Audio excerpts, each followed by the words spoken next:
Hello viewers, हम कर रहे हैं कक्षा 9वीं की वार्षिक परीक्षा की तैयारी और आज हम कर रहे हैं अध्याय 14 के इम्पोर्टेंट क्वेश्चन।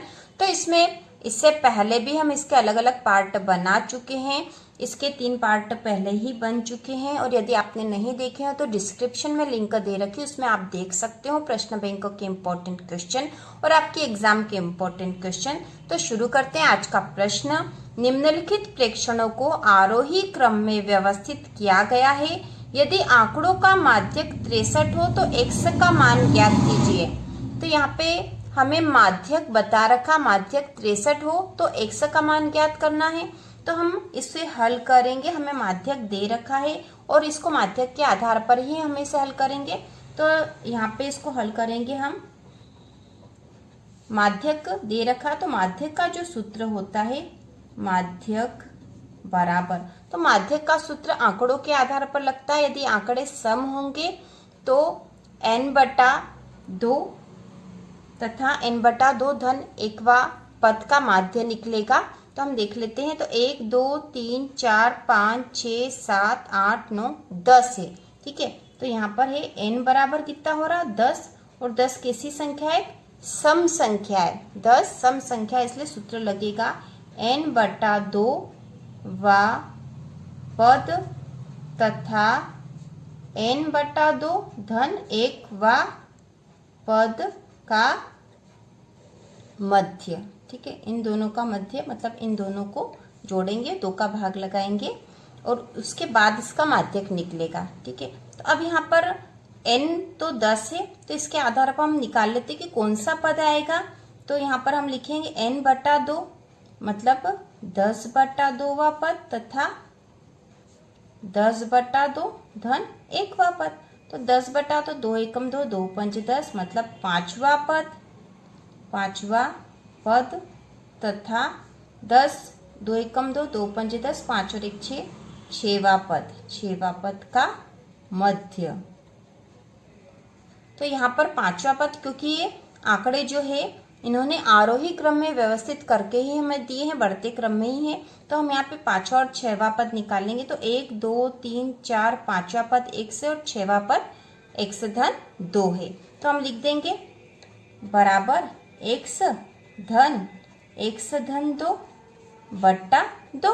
यह हो गया हमारा माध्यक। और माध्यक तो हमें दे रखा था 63 है, पर पहले हम इसका मान निकाल लेंगे और फिर उसका मान रख के हमें x का मान निकाल लेंगे। तो पहले इसको थोड़ा सा हल कर लेंगे। x धन 2 बट्टा 2 को, तो यहाँ पर x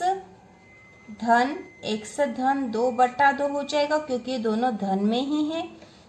इसके बाद बराबर x और x दोनों जुड़ गए तो 2x हो गया धन 2 बट्टा 2 है। अब 2 को कॉमन ले लेंगे हम। 2 को कॉमन ले लिया तो बचा अंदर x धन 1 बचा है और ये बट्टे का 2 हो गया। 2 से 2 काट दिया, बराबर बचा x धन 1। ठीक है, माध्यक आ गया हमारे पास x धन a और हमें तो दिया है कि इसका माध्यक कितना है 63 हो। तो ठीक है, दिया है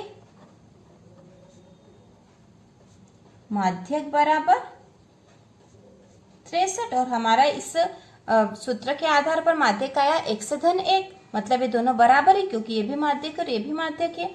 तो हम लिखेंगे x धन, इसलिए x धन 1 बराबर है 63 के, दोनों बराबर है। तो अब हम इसको हल कर लेंगे।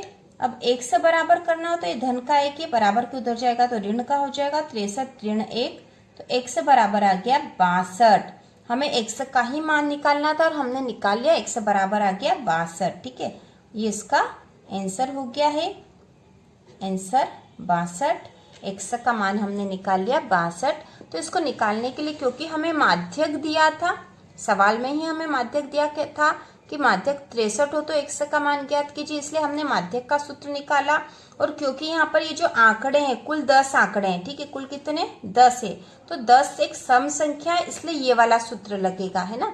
10 एक सम संख्या है, इसलिए ये सूत्र लगेगा n/2वां पद तथा n/2 धन 1वां पद। तो हम इसका निकालेंगे। n तो हमें पता है 10 है, कुल आंकड़े 10 थे इसलिए n 10 है। 10/2 मतलब 5 हो गया, मतलब 5वां पद, और 10/2 धन 1 मतलब 5 और 1 6, 6वां पद का मध्य। तो 5वें और 6ठे पद का मध्य आना चाहिए यहाँ पे। तो हमने रख दिया है, 5वां पद है यहाँ पर x है, हमने देख लिया पांचवा पद x है, क्योंकि आपके आंकड़े आरोही क्रम में जमे हुए हैं, इसलिए x धन 6वां पद है x धन 2 बटा 2, क्योंकि इनका मध्य निकालेंगे तो माध्यक आएगा। अब हमने लिख दिया कि इसका माध्यक है x धन 2 बटा 2, 2 को कॉमन ले लिया तो x 2 से 2 कट गए, x धन 1 बचा, माध्यक हो गया x धन 1। लेकिन हमें प्रश्न में दे रखा है कि इसका माध्यक तो 63 है, तो हमने लिख दिया कि x धन 1 बराबर है 63 के, तो यहाँ पे हो x बराबर हो गया 63 ऋण 1, क्योंकि ये धन का 1 है, बराबर की इधर गया तो ऋण का 1 हो गया, तो x बराबर 65, x का मान हमें निकालना था, तो ये हमारा हल हो गया है। तो इस प्रकार ये बहुत ही इंपॉर्टेंट क्वेश्चन था, x का मान निकालने वाला है, आपको आना चाहिए। इसी प्रकार का कोई सा भी क्वेश्चन आए तो आप निकाल सकते हो, आंकड़े अलग हो सकते हैं लेकिन विधि वही रहेगी। और यदि यहाँ पर, ठीक है, यदि यहाँ पर पदों की संख्या विषम होती, यदि यहाँ पर पदों की संख्या, जैसे यहाँ सम थी तो हमने ये सूत्र लगाया, लेकिन यहाँ यदि पदों की संख्या विषम होती तो हम सूत्र लगाते, यदि विषम संख्या होती तो हम कौन सा सूत्र लगाते, हम लगाते n/2 धन 1वां पद, ठीक है, बस यही सूत्र लग जाता, n/2 धन 1वां पद, ये वाला सूत्र लग जाता और ये सवाल हल हो जाता। यहाँ से हम x का मान निकाल लेते और फिर माध्यक निकाल लेते, लेकिन यहाँ पर आंकड़ों की संख्या सम थी इसलिए हमने ये वाला सूत्र लगाया और इसके आधार पर इसको हल करा। तो इसी प्रकार के और वीडियो देखने के लिए, वार्षिक परीक्षा के IMP क्वेश्चन के लिए चैनल को सब्सक्राइब कीजिए।